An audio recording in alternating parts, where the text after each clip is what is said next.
your character, it couldn't be more different than your personal life. How did you get to identify with this guy? I don't know. I disagree. It was really kind of dead on. Like, I mean, I wasn't a foster kid. And I didn't grow up in a bad part of town, but I don't think Tyler really grew up in a bad part of town. He just he wasn't a rich kid at all. You know, he didn't have anyone loving him or driving him to do anything with his life. And I think I relate to Tyler in a way of not really knowing what you want to do with your life. You know, like you just, when you're in high school, you don't know if you want to go to college. You don't know if you just want to get out and start working, or even if you do go to college, what do you want to study? There's all these things that you just don't know which direction you want your life to go in, and it's nerve-wracking. So Tyler just doesn't do it. Like, he's just like, I don't have to do it, and I'm not gonna do it. Sad type thing. And anything when things get hard or rough, he just walks away from it. And that was the big journey for Tyler, is like when things start to get hard, is not to walk away. That was our point that we really wanted to do. We didn't want to make a movie where you just got to sit back and watch these kids, you know, and we didn't want to make an 1.5 hour long music video. Yeah, I had to learn a lot. I always danced, like you know, as far as like in the clubs and you know, birthday parties and stuff like that. But I've never ever took a class. I didn't know how to count music at all.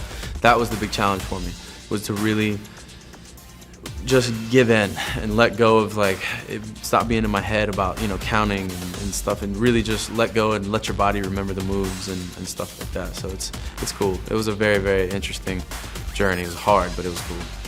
What helped me though is that Tyler wasn't supposed to be perfect at it. You know, he was supposed to put his twist on it, Tyler's twist, like his little flavor on it.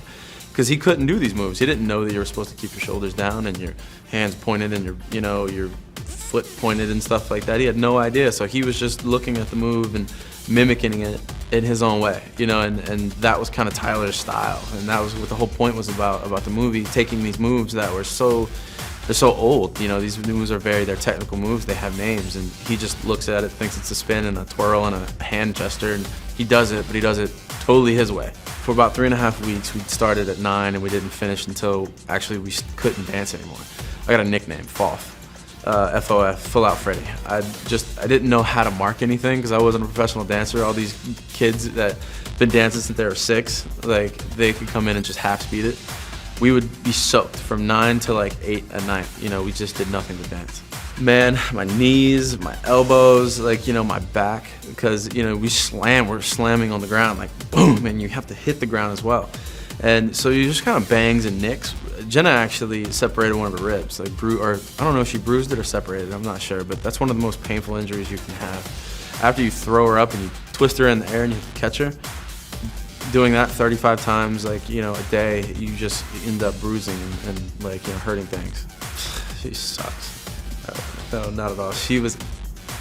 I don't know how we would have done the movie without her. I really don't. Like, we tested other actors that, you know, weren't that good at dancers, and they were good actors, but when she just came in, like, this is Nora, like, she has danced since she's been 6, and she was an unbelievable actress, and it was done. It was over. Like, we found our lady, and I don't know how I would have done the movie as far as like dancing with someone and lifting and doing stuff if she hadn't already done it before.